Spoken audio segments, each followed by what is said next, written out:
One of the big developments of this week was the European Central Bank, which made an historic move of 50 basis points, also implemented a new emergency policy. What did you make of what they did? Look, I think they had to do it. Europe's got a serious inflation problem. Yes, a lot of it's coming from the supply side, but if you don't respond, it becomes entrenched and that much more expensive to eradicate. They've got an aspect to their problem that we don't have in the United States, coming out of the fact that they're a monetary union rather than just a monetary system. And so if you're going to have to administer substantial shocks to contain inflation, you're going to have to insulate the European economy and the weaker credits in the European economy from that. And that's what they had to do. I think all things considered, they took the right kind of steps, and this is pushing Europe in the right direction in a dangerous situation.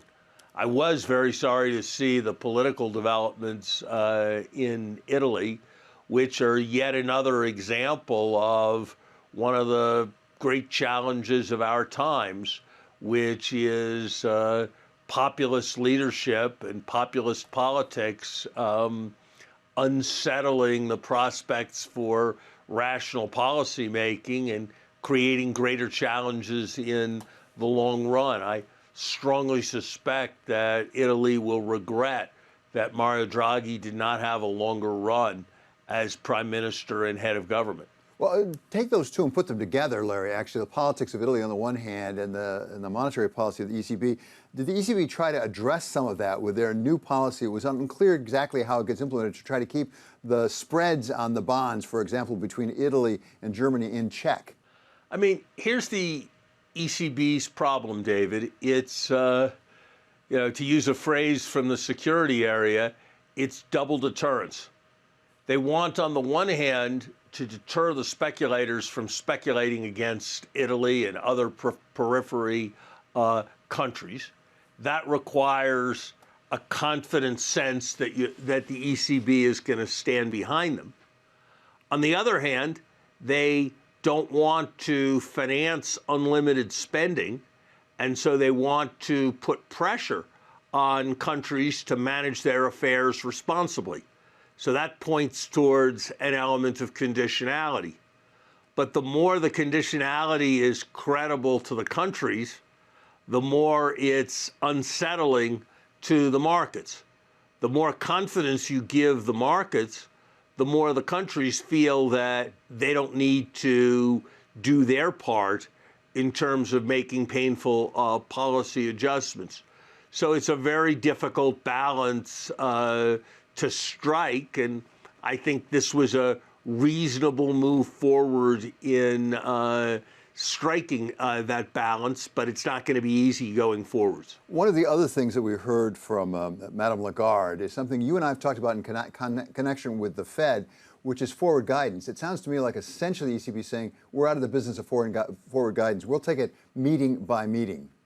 David, except for some quite particular, quite unusual circumstances, I think forward guidance is generally a mistake for central banks. Forward guidance tends to run into the problem that the market doesn't believe it very much, so it's not very impactful. And the central bank takes its own credibility seriously, and it's constrained down the road by the forward guidance that it gave in the past.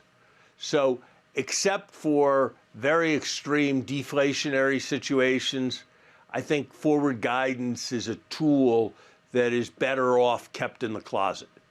Larry, back in the United States, we've got a number of important events coming up next week. We've got a meeting in the FOMC.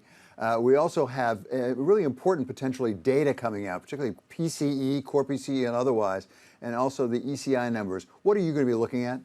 Look, I think the most interesting and informative number is going to be the ECI number, David.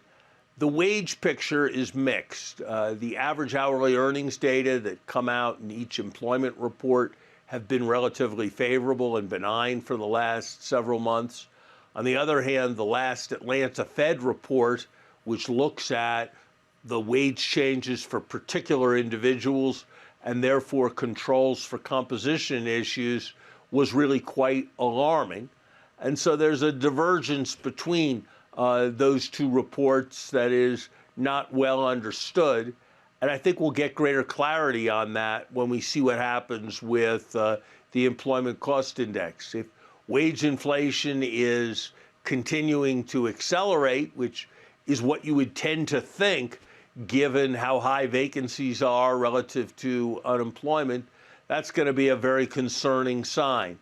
If somehow, despite everything, wage growth is slowing, that's got to be reassuring to the Fed in terms of the risks of entrenched inflation. So I think that's going to be a very revealing and informative number when it comes. I think at this point, most people kind of have a 75 basis point increase locked in for the Fed, and I don't think they expect the Fed to make dramatic news with any policy announcements. I think the PCE number can be previewed pretty well on the basis of what happened in the CPI. It's likely to look a bit better, but we've still got a very serious slog of inflation ahead of us. For the medium term, a huge amount is going to depend on what happens with commodity prices. The agreement reached this morning that suggests that Ukrainian wheat may at long last flow to the rest of the world. That was certainly an encouraging sign. But there are huge overhangs of uncertainty surrounding the oil market. And while it's not what's currently priced into the forward market, I think we have to recognize that there are real risks of substantial oil spikes. Larry, we're all focused on the Fed as the front line of defense, as it were, against inflation. At the same time, is it only the Fed? Are there things we can do in fiscal policy at this point that can address the inflation issue? Look, fiscal policy makes a big difference. This is not the time for stimulative fiscal policies like continuing moratoriums on student debt relief. This is not the time for anything that's going to be a big new spending program. In fact, it's the time for short-term deficit reduction.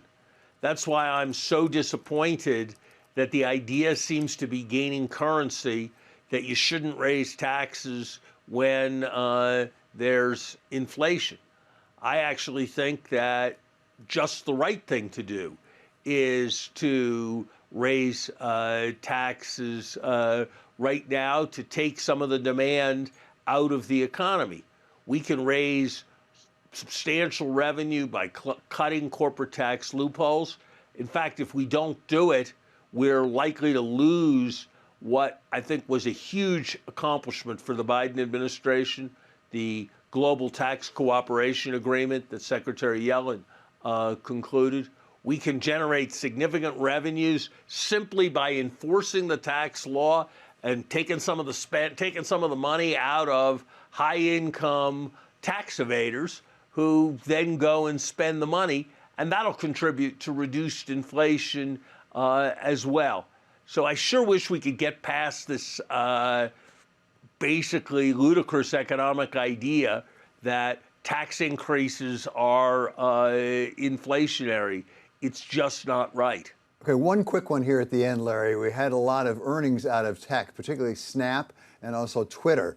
They didn't do so well this week. Is that telling us anything broader? Look, I think what you're seeing in tech is what you kind of always see, which is just when government's getting aroused that something is a source of monopoly power and earning excess profits, that tends to be when it peaks in the marketplace.